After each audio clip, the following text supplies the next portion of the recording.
পাতুরি তো তোমরা সবাই খেয়েছো, কিন্তু এই পাতুরিটা তোমরা কজন খেয়েছো? কাঁচা মিঠে আমের কাসুন্দি দিয়ে চিকেন পাতুরি।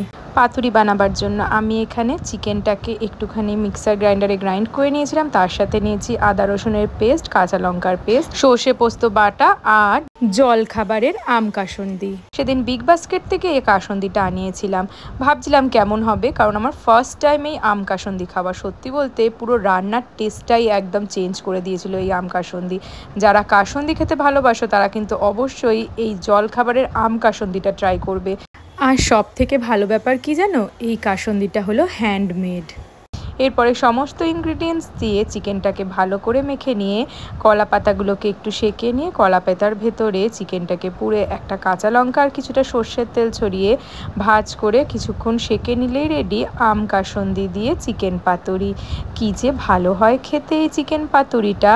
বিগ বাস্কেট, ব্লিঙ্কিট, অ্যামাজন বা ফ্লিপকার্ট সব জায়গায় থেকে কিন্তু পাওয়া যাবে জলখাবারের এই কাঁচা মিঠে আমের কাসুন্দি।